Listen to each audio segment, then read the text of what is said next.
il réquisitionne pour porter sa croix un passant qui venait de la campagne, Simon de Cyrène, le père d'Alexandre et de Rufus.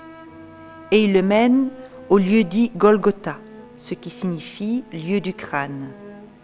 Ils voulurent lui donner du vin mêlé de myrrhe, mais il n'en prit pas. Il le crucifie et il partage ses vêtements en les tirant au sort pour savoir ce que chacun prendrait. Il était 9 heures quand ils le crucifièrent.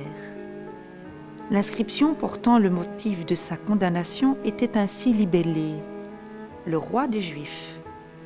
Avec lui, il crucifie 2 bandits, l'un à sa droite, l'autre à sa gauche.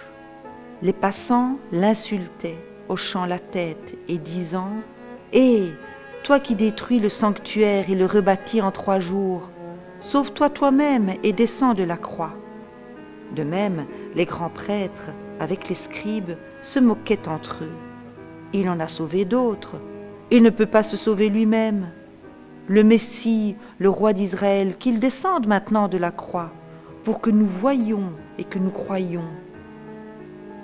Ceux qui étaient crucifiés avec lui l'injuriaient. À midi, il y eut des ténèbres sur toute la terre jusqu'à 3 heures. Et à 3 heures, Jésus cria d'une voix forte « Éloi, Éloi, lama sabachthani », ce qui signifie « Mon Dieu, pourquoi m'as-tu abandonné ?» Certains de ceux qui étaient là disaient, en l'entendant, « Voilà qu'il appelle Élie ». Quelqu'un courut, emplit une éponge de vinaigre et, la fixant au bout d'un roseau, il lui présenta à boire en disant « Attendez, voyons si Élie va venir le descendre de là. » Mais, poussant un grand cri, Jésus expira, et le voile du sanctuaire se déchira en 2 du haut en bas. Le centurion qui se tenait devant lui, voyant qu'il avait ainsi expiré, dit « Vraiment, cet homme était fils de Dieu. » Il y avait aussi des femmes qui regardaient à distance, et parmi elles Marie de Magdala, Marie, la mère de Jacques le Petit et de José, et Salomé, qui le suivait et le servait quand il était en Galilée, et plusieurs autres qui étaient montés avec lui à Jérusalem.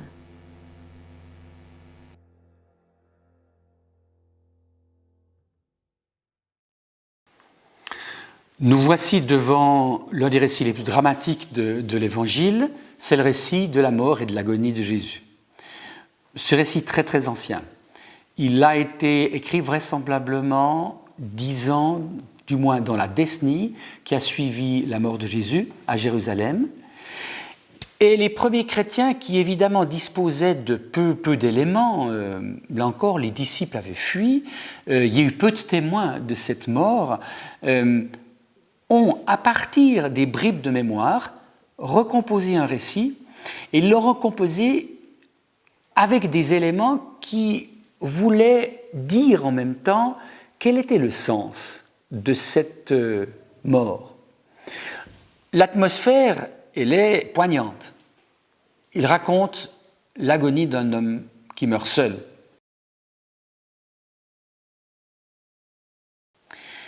Le drame de Jésus est qu'il a voulu vivre sa fidélité jusqu'à l'extrême, c'est-à-dire jusqu'à la mort, mais que pour cela, il s'est trouvé totalement abandonné de ses disciples, qui se sont dispersés et qui ont fui pour protéger leur vie. Seules quelques femmes ont regardé de loin, à distance, les événements qui se déroulaient. On en parle à la fin du récit. Et de même aussi, sa solitude est aggravée par le fait que les 2 brigands, ce sont 2 zélotes, 2 partisans d'un mouvement de résistance à l'occupant romain. Les 2 zélotes qui ont été crucifiés avec lui se moquent de lui, que les passants, que les grands prêtres et les scribes disent avec dérision, il en a sauvé d'autres qu'il se sauve lui-même. Donc je dirais, non seulement il est abandonné de ceux qui l'ont suivi et de ceux qui l'ont aimé, mais il meurt en étant l'objet de moqueries, jusqu'au point d'ailleurs où on lui a, après lui avoir retiré ses vêtements, on lui retire même sa dignité, puisque on se moque lorsqu'il dit Eloi, Eloi, lama sabachthani en araméen, ce qui veut dire mon Dieu, pourquoi m'as-tu abandonné? Même ce cri-là lui est retiré, puisqu'on dit voilà qu'il appelle Élie, alors qu'il appelle son Dieu. Je disais que les premiers chrétiens ont introduit des éléments qui voulaient dire le sens de cette mort. Effectivement, à 3 reprises, le même psaume est cité. Le psaume 22.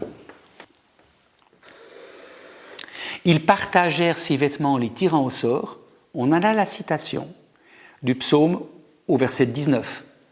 Le même psaume, au verset 8, parle de ceux qui hochent la tête et qui se moquent du croyant qui souffre. Et puis, Eloi, Eloi, lama sabachthani, mon Dieu, pourquoi m'as-tu abandonné? C'est le 2e verset de ce psaume. Le verset 19, le verset 8, le verset 2. Le fait que le même psaume soit cité 3 fois n'est évidemment pas un hasard. Alors pourquoi? Pourquoi ce psaume? Eh bien, le psaume 22 raconte la détresse du croyant, abandonné de tous, dépouillé de tout, même de ses vêtements, abandonné de ses amis, en proie à la dérision de la part de ses adversaires, et qui en appelle à Dieu pour le protéger.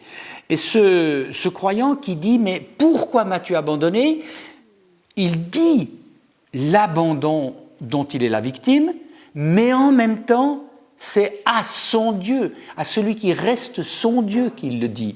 Il y a donc là une sorte de tension très forte. Oui, il est abandonné, mais en même temps, c'est à son Dieu, celui qui reste, celui dont il reste l'enfant, et le croyant, qu'il va dire cela.